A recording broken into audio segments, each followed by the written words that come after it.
All right, guys, let's go. Let's dive into this. Today is Tuesday. What is it? Talk Shop Tuesdays, guys. We have a special guest that's going to come on to you guys in just a little bit and tell you what is going on in the Bitcoin and crypto markets. Are we going up from here, or are we? This is a bull trap, and you guys should start crying and be scared and run for the hills. So, everybody who's tuning in, thank you guys for tuning in. We got everybody here: Simon, B-Rad, Miran, Michael Fliss, Alberto, everybody, welcome. Let me know where you're tuning in from. Knowledge Drop, Maher Ali Aber, Okos Boso. Welcome, everybody. Welcome to the chat. Let me know where you're coming in from. And guys, on my Twitter, I made a tweet where you can win 1,000 VIS tokens. Crypto Cavalier, what's happening? Welcome back to the stream. So go back to my Twitter and retweet the live stream and comment there if you guys want an opportunity to win 1,000 VIS tokens for Pegaxy. I don't have any like affiliation with this project. I just thought it was fun, and it's something that guilds are picking up right now. Actually, it's not even fun, to be honest with you. But it's interesting because you can make good money on like Axie and things like that. So a couple questions. Well, we'll get into this question in a little bit. Why has Polkadot been so weak? Actually have some, well, just because it's actually hasn't been able to demonstrate the capacity of what it will be able to do with this XCM, this cross-chain messaging system, which will enable from one blockchain to another blockchain seamless integration and interoperability. It'll be absolutely incredible once this has been demonstrated. It's just a little early for it right now. So, like when people realize just the power of what Polkadot is bringing, it'll be absolutely mind-bending. Guys, we have a lot of really cool stories tonight, but first of all, the most important thing, the most interesting thing, let me just quickly share this real quick. And we're going to tell you exactly what's going on in the markets and what you should be prepared for. So as you can see, we had this crazy run up. As you know, the past couple of weeks, we've been talking about this kind of range where Bitcoin has been trading between like 34 and 39K. And then we smashed through it. See this big ass range right here. Well, actually, it's been even more than that, right? This is the 1 hour chart, but we can see, like, if you zoom out, just this kind of like long sideways pattern over here. And then we finally got the breakup here. And then again, some sideways action, another breakup. And now we've corrected down from almost 45 today to just, we are now 43,823. With that being said, I'm going to stop sharing my screen and I'm going to bring on the man of the hour. Everybody, welcome Didi to the stream. Didi, what's happening, man? Hey, Kyle, thank you for having me on the show. I hope my Wi-Fi is good enough, guys. I just arrived in Portugal. I just still have a little bit of a jet lag, but the internet is like terrible over here. Like Mexico is like 10 times faster than Portugal. So let me know if the sound and the image is okay. Yeah, I can hear you on my end, guys. Let us know in the comments if you can hear everything, and yeah, so far so good. Perfect. So you want me to share my screen and tell you what I think about the market, or what do you exactly want? Because you're perfect. Yeah, I'd love to know what your opinion is about the Bitcoin price and where we're headed. Are we going up, down, sideways, around in circles? Yeah, there is a really cool the root chart that shows that we're running around in circles, but there's a spiral that's going up in the long term as well. But for me, I'm not like a day trader. I'm like more an investor like you. So, but if it comes to trading, for me, it's easy. I created my own indicator. It's called the Didi Bam Bam indicator, and this indicator tells me when to buy and when to sell. Didi it Bam gave Bam? me a long. It's called Didi Bam Bam indicator. You can use it on TradingView. It gave me a long flag over there. I always use it to leverage trades. So I will wait till the candle closes above the yellow stepping line, which it did over there. Then I look at the Bam Bam, and then I see that line is crossing over there, which is also very positive. So this is an indicator that search for a few confirmations, and then I see this blue changing into green, which is a confirmation. So I have many confirmations to take the trade, and then you can use, and see how much profit that would have made, like 16% without leverage. With a leverage of 10, that would be 160%. You can also use it as a spot trader, of course. But so for me, I'm completely dependent on these indicators, as I don't have the time to analyze the markets myself. So we created an indicator that tells me when to trade and when not to trade. My guess was that we were going to break that yellow line, the resistance of 39K, and then go to the next yellow line, to the green line, and to the 200 it would be the next target, the 200-day moving average, which is now around 50K. Normally, when we do this in a shorter time frame, like in the 4-hour chart, we break these resistance lines and then we come down and then we go up again. So that is what I expect again as well. So yes, we went up. We are going down, I think, to the 40K level to retest and then jump up. In the weekly, I use the same indicator. Also checking, if you just check the indicator in the weekly here, the low, 11K, you would have bought the short. In the weekly, I use it for spot trading. So I buy at that moment, I sell at that moment, I bought back at this moment, I'm sold again at that moment. And I was waiting to buy again, and it just flashed. So this flashed since today. It's turning green long. So for the weekly, I'm buying. I'm expecting on the weekly to break that yellow stepping line again on 46K. That can take a couple of weeks. Then the midline of the Bollinger Band, which is around 50K, the next of resistance. And then we can take it to the top around 67, maybe 72K at that moment. So that would be a new all-time high. That is what I expect in the bullish side. In the bearish side, the 200-day moving average is moving up, I think, with $30 a day. So that would be around 20,000, 21,000 US dollar in a couple of weeks, which means that could be the most bearish cycle. But then, in the monthly as well, we are still in the logarithmic growth curve. We found support on that blue line. That blue line is, I can double click it so you can see it. Okay.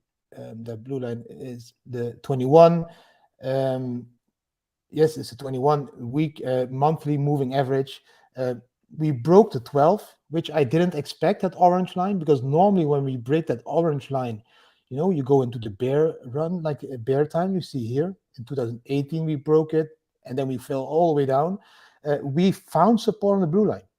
If we don't find support, we can drop another line to the red bottom line. And the bottom line is now around 28,000 US dollar in the logarithmic growth curve. So also there, I'm very happy. And if you look at the weekly, if you go back there and you look at I'm just curious.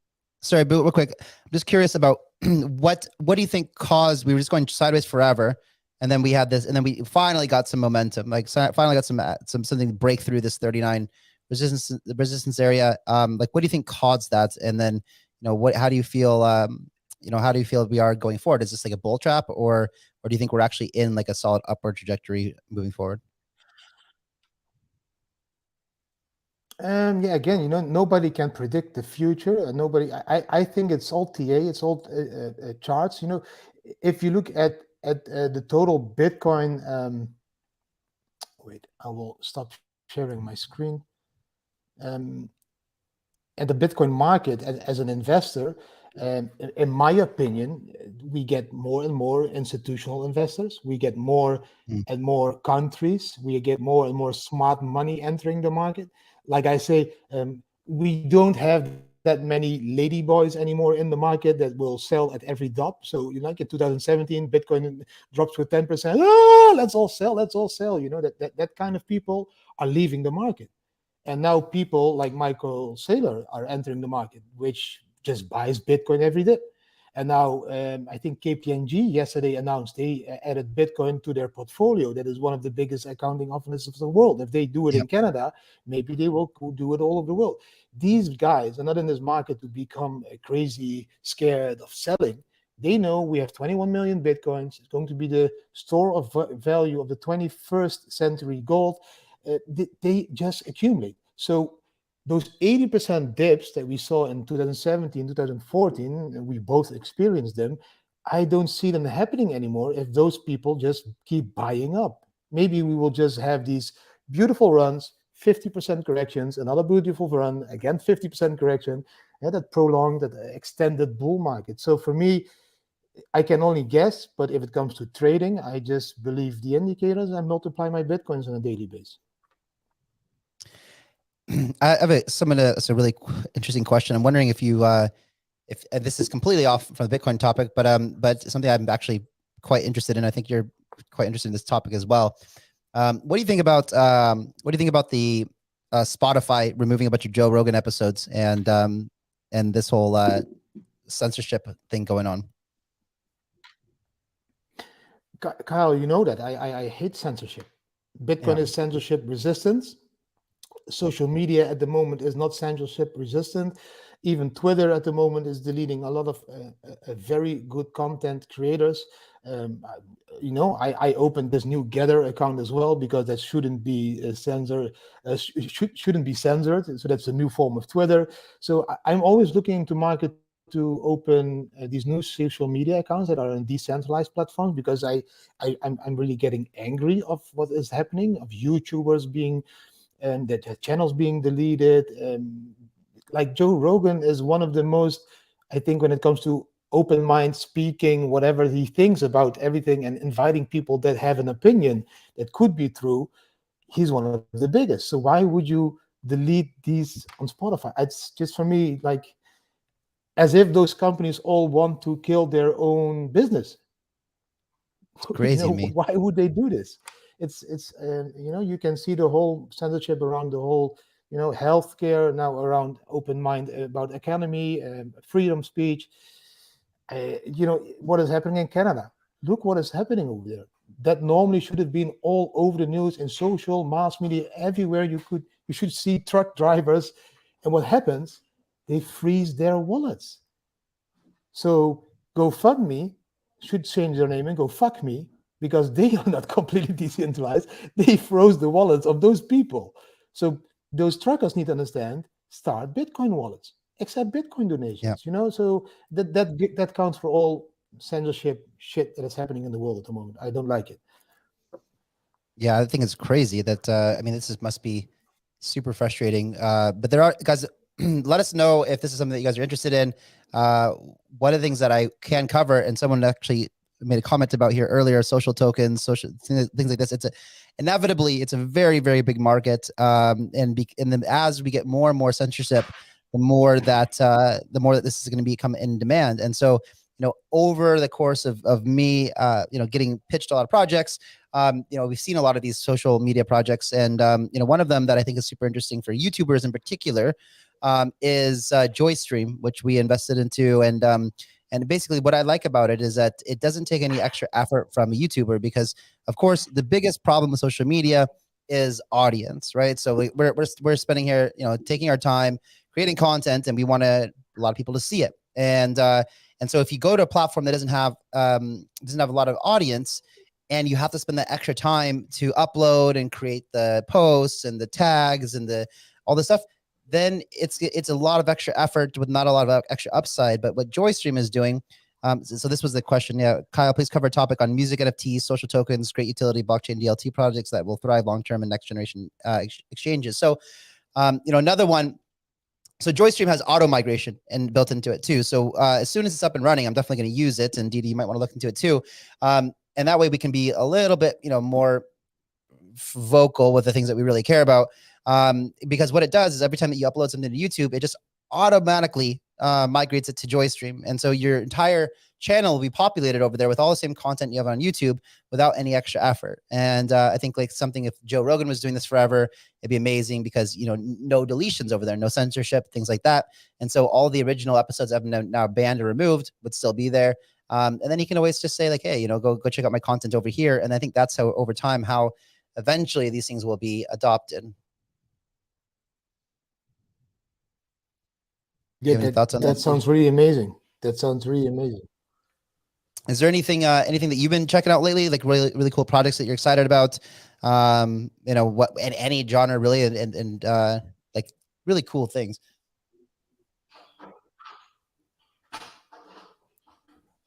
Yeah, I've been playing around with, I think it's called Library, that is also doing the same that Joystream is doing. So I need to check Joystream if that one is even doing a better job than Library, because there is no much audience there. The rest, what I'm doing is, at the moment I'm in Portugal, 0% tax reasons. And I'm trying to set up communities. We both are big supporters of House of DAO. I want the House of DAO to be created in Portugal as well, because that's a perfect place for like-minded people, to gather and to change the world for the better in the way that we want the world to be changed. So that's my focus at the moment, to support these communities, and the rest, of course, investing here and there in some startups, some companies. But I think we both invest in exactly the same stuff. I'm pretty very much looking forward to open this bottle somewhere soon this year. Like it's my 100K champagne bottle that needs to be opened, and the rest I will just keep supporting it What is mass that bottle? media wise. What is that bottle? And this is really cool. It's a Dutch company, and check, they are making 100K bottles. So for if Bitcoin goes to 100K, I have this one, but I also have the one with the golden bee now. And when Bitcoin gets 100K, we will all collectively open those bottles and Nice. celebrate it. That's awesome, man. Yeah. So okay. So what do you think? So let's go back just quickly to Bitcoin and the overall crypto markets. And I know I feel you on the same thing that no one can predict the future. Do you have any kind of guess on like if right now, well, this upward trend that we just saw the past few days, is this like it's I think most people are probably, like myself included, are very unsure of where we're headed. And if you ask me, like I can't even take a good guess. But I'm wondering, since you maybe are a bit more in tune with like the charts or maybe TA or something like that, maybe you have some type of guess. So for me, if we compare all the numbers to the 2017, 2014 bull runs, this cannot be the bear market. There are new all-time highs being created in hashing, so miners, new all-time highs in new wallets and addresses that are being created.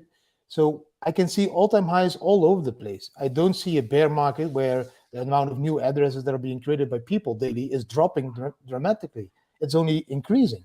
So that doesn't feel like a bear market to me. And yes, of course, we all believed in Plan B and the cycle of 4 years. But that it happened 2 times before doesn't mean that the third time it will happen again. Maybe it will be 5 years now or 6 years, maybe we will go up a little bit more slowly, but also have less crashes because of the more smart money that is entering the market. I don't see a bear market until we create a lower low on the weekly chart. I don't even believe in a bear market. I've been saying it in my daily YouTube videos as well. On the weekly, we're creating higher lows and higher highs. We are just now waiting for a new higher high to be created. You can see the fear and greed moves all the way from 11 now already to 48. So people are not that afraid anymore. They start to enter the market. And you know what always happens? Yeah. When we break the 50K, more people will enter the market. Then we break 60K, even more people will enter the market. Then we go to 65K and people will be, shit, we are going to 300K. We need to buy now. And then they bought again at 65K instead of 30K. And that's how the market, the emotional retail investors act in the market. And that's how blow-off tops are being created. So I think the strong base is being created by institutional investors, companies, the countries, and all that stuff. But when it comes to a blow-off top, that is being created by the retail market. And they will create it again when we go above 65K, up to that new all-time high. They will believe again, all the YouTube faces on the screens with, we are going to 500K. They want to start to buy in at that levels all the way up to 500K. Because that's what they believe. And then you get the blow-off top. And for me, that blow-off top will be just a little bit above 100K to 120K. And I think we will see a 50% correction again back to 60K again. And I had a very nice week in Mexico together with Plan B. We drank a lot of coffees. We had a lot of dinners. You know who he is? Barbecues. He's Dutch. So yes, I spent a beautiful week with him. And we analyzed the charts. We analyzed the markets. We analyzed his models. We looked at maybe a new model that could be appearing out of this model now. His model his original model is still saying between now and 2024, 100K needs to be the average, which means that we would go above the average line of the stock to flow model for a certain time, which is above 100K, then drop below it again. So you create an average of 100K between now and the halving in 2024. I still believe that is possible. The longer it will take till we go above that white line, the longer we need to stay above it to create an average of 100K. So if we would go above it like in the next couple of months, it will be easy. If it will take a few months before we reach 100K, then it will be a very short time frame left till 2024 to create an average of 100K. So till that model is completely broken, I'm still a believer that Bitcoin 100K, like in a short-term perspective, if you look at it in the next couple of years, is easy peasy. And if that one will be reached, we will go to a few 100K. Like El Salvador has a legal tender. Honduras wants to make it a legal tender. Argentina and Brazil are thinking about it. Ukraine is thinking about it. Now, he now visited Turkey. And suddenly, after the visit of the president of El Salvador into Turkey, Turkey announced, we are going to investigate cryptocurrency. So Turkey just experienced like a 60% loss of value of their currency. 60%. Can you imagine having $1 million and just having 400,000 left after a year because the value of the coin disappears? They are going to go into Bitcoin as well. So I can imagine that just happened. I think if you look at happened to us recently. Yeah. I mean, in all honesty, we did have a 56% correction, so I feel it, but but it's not like it's not everything that we need to live, right? So yeah, yes, I can imagine. So we both know hard forking. Yes, a good question. Is Bitcoin as interesting to you both now as it was in 2017? What are the good and bad things that have happened to Bitcoin and its community since then? So I'll start up. And before, guys, if you are watching this, you appreciate what Didi's saying, appreciate the channel, do us a favor and smash the likes, please. And if you're not subscribed to Didi's channel, make sure that you go check it out, the Bitcoin Family. If you don't know about Bitcoin, just Didi real quick. You know, he sold his house and all his belongings and took his wife and children and started traveling around the world and being a Bitcoin evangelist, basically, and still doing all he can to spread the word. And we really appreciate what Didi's been doing. Both him and I are both interested in building communities around the world. And now back to this question from hard forking. So for me, I find Bitcoin actually more and more interesting the more and more I start to see, hardcore adoption and proof of it's becoming a world reserve currency. And, we start like the news that we got today, Tesla revealed that it has, $1.9 billion in Bitcoin. I believe Elon said at 1.2 SpaceX holds even more Bitcoin than Tesla does. And Elon himself has Bitcoin, but he can't reveal how much he has because, well, he doesn't need to. So, this news like this, but what it makes me realize is just more of like how sound Bitcoin is becoming compared to all the other cryptocurrencies. Like Ethereum, pretty sound, but Bitcoin is the king and the one that I think that, when I take profits from the market on different investments and more degen types of investments, I'm accumulating more Bitcoin with those profits. I'm not really catching up sometimes in a stable coin for what a little bit, like I have enough stable coin on the side to last me, 6 months or something through some type of like hardcore recession where I don't want to necessarily sell Bitcoin or anything like that, or really good entry points, but mostly I'm taking profit into Bitcoin. And so, I think that at the end of the day, Bitcoin is really the king, and it's the best risk to reward opportunity out there. It's got,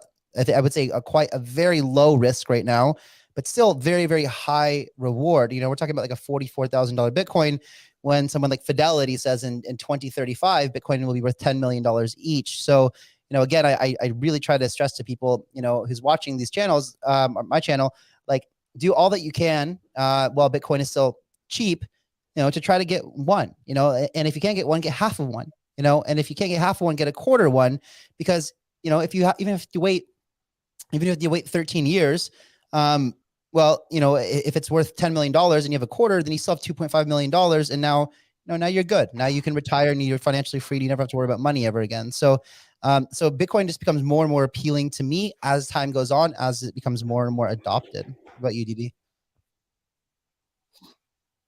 Yeah. Good question from hard forking. I think it's Sean that is asking that question. Yep. You know what it is? If it comes to the price, we all agree that at the moment, maybe dollar cost averaging is the best and the easiest thing for people to do.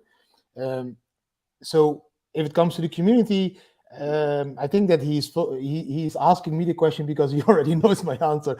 For me, it's very easy. Kyle, me, and many other people that are a long time in this industry went into it for the revolution, to decentralize the world, to take the power back to the people, to create a new monetary system that is not controlled by centralized organizations like central banks, but by people like us that want to be the world to be more like honest, and the money divided more honest, in an honest way that everybody has access. Now, of course, the community has changed since 2017, and I think there's a lot of good things because it's becoming massive because of all kinds of second layer applications that are built up top of the Bitcoin blockchain and other blockchains like NFTs and all this stuff, which of course will lead to mass adoption. But the bad thing is, of course, that the goal of Bitcoin was there to give access to everybody in the same way, just if it had a heartbeat and a telephone, and we are losing the focus on that because we can see that Bitcoin is becoming a rich man's tool, and the rich people again will become richer because they understand the power of the 21st century gold, and the poor people don't want to understand this, and they choose not to believe, I think, in Bitcoin and fiat. And I think they are now even losing more because they choose to believe in fiat currencies. They are not even losing the value of the currency, but also the inflation that is taking place all over the world and products and the hidden inflation. They will lose even more capital. So I think the community should a little bit focus more on the revolution than on making profits. But then again, the making profit part is how we get the most people into Bitcoin, and then we should educate them after that in where Bitcoin is good for. And I think that Kyle is doing an amazing job. And I do think myself, I'm doing an amazing job as well. And that, we try to educate people in the broadest sense of worth when it comes to Bitcoin. It's about to be or not to be. So for me, Bitcoin is king, will always stay king. It's the only decentralized way, I think.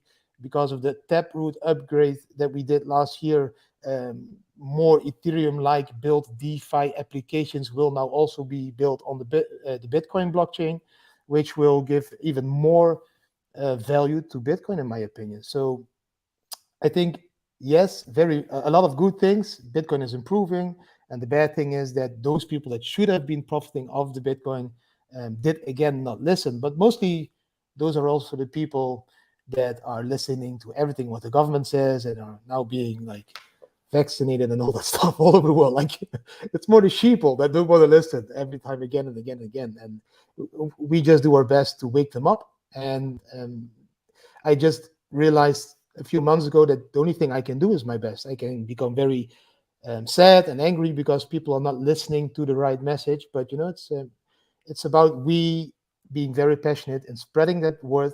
And what people do with it is theirs. And I'm just doing my best together with Kyle and many others to spread the good word about Bitcoin.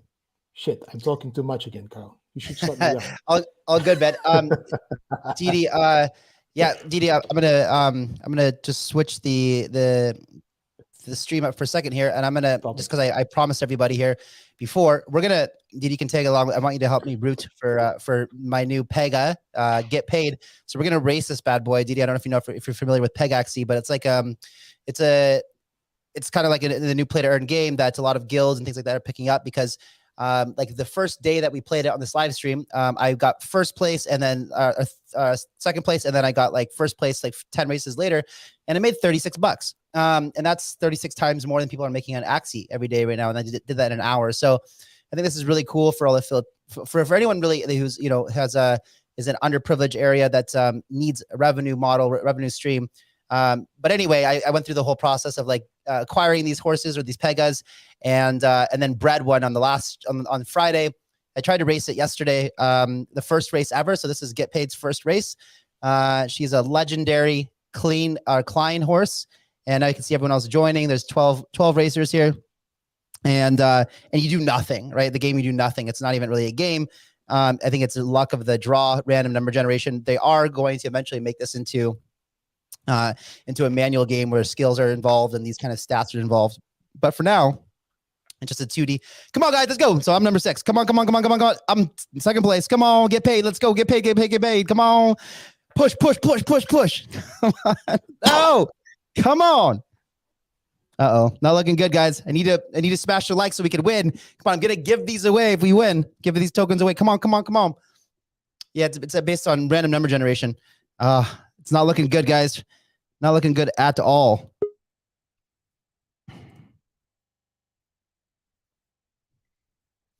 And we didn't win. Okay, so that's too bad. Anyway, that was the race there. Okay, and so let's go into Didi. I don't know if you want to stick around. I'm just gonna jump into the major macro news. Well, actually, let me see if there's any more questions for you before.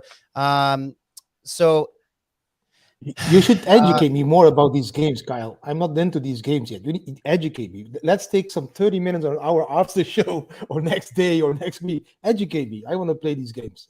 Yeah, I think that I think that it's very interesting to see it evolve. So the only games that we have out right now really are games that either have like that, maybe have a little bit of fun, like Fate and Arena, for example, but they don't have the best economy. They kind of, it's really a shame because something like Fate and Arena has 22 million registered players, which is just smoked Axie. But the fact is that they just didn't have a viable long-term token model that ended up making people money, and so it lost. It could have imagined had they been a little bit more prepared and built a better economy around it, where people were actually generating a decent amount of money. It doesn't have to be $100 a day, but if they can make $30 a day, it would have been crazy right now. And I really thought it was, but that was, unfortunate that they didn't create it. So the thing is that in 2022, we're going to see some of these really cool games, the ones that aren't necessarily building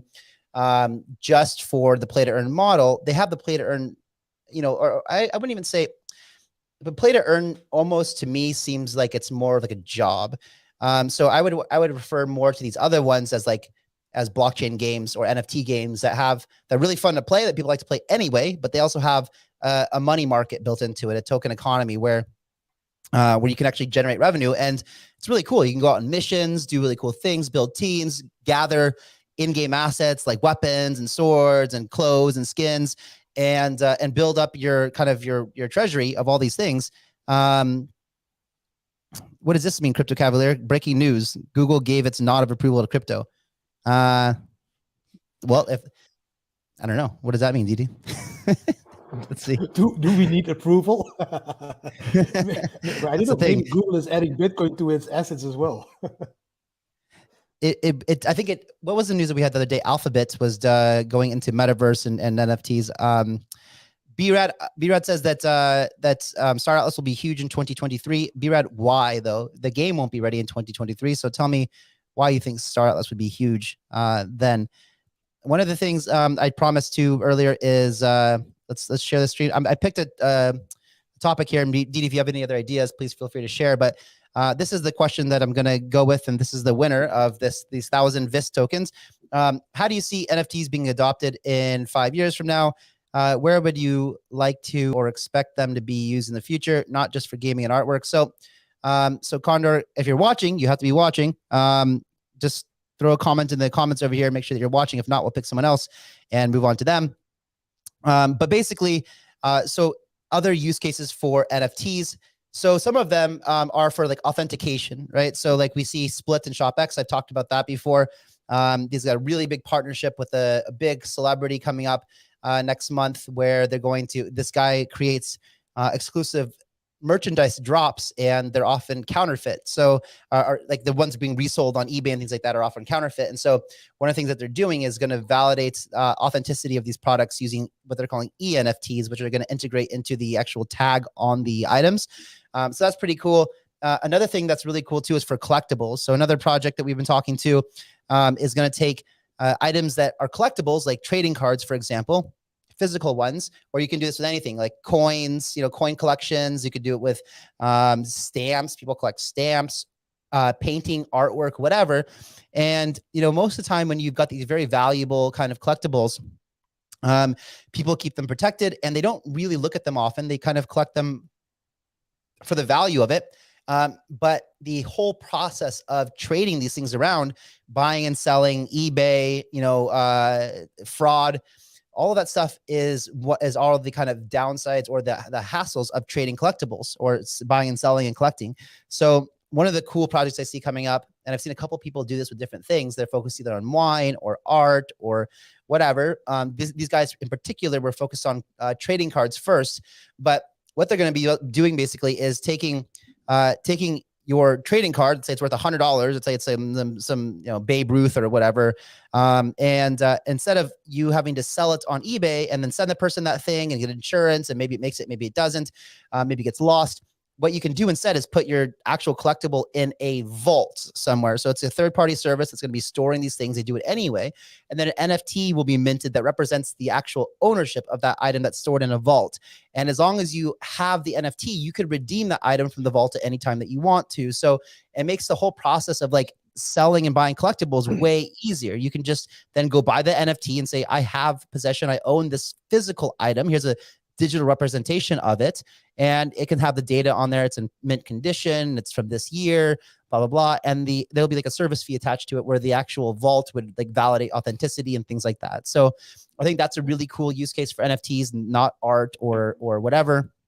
What else did you have you thought of any other use cases? Yeah, I completely agree with you on all those things. I think in the NFT space, it's the same like in the Bitcoin space. It's about what does the community want? So we know that the blockchain and Bitcoin is good for something, but the community only wants to see profits. NFT is going to be the same. We can build 50,000 companies that have really cool adoptions of NFTs in paintings or games, but if the community wants to use it just for digital flexing, it will only become a digital flex, which means everybody needs to have a punk to show, wow, I can have a punk. I don't want to have a Lambo anymore. I have a punk. This is what we call digital flexing. You don't have an expensive watch, but you have an expensive NFT. So I think it's completely community driven. If the community wants only to have the digital flexing part of NFTs, I think it will become against something like that.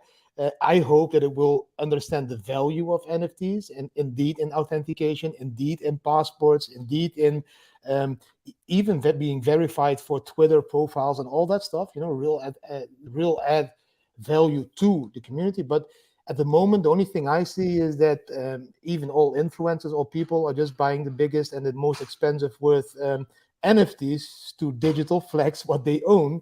And that will again attract those youthful people that think they need to own a very expensive NFT to be able to join the game of digital flexing. So again, it's a double-ended sword.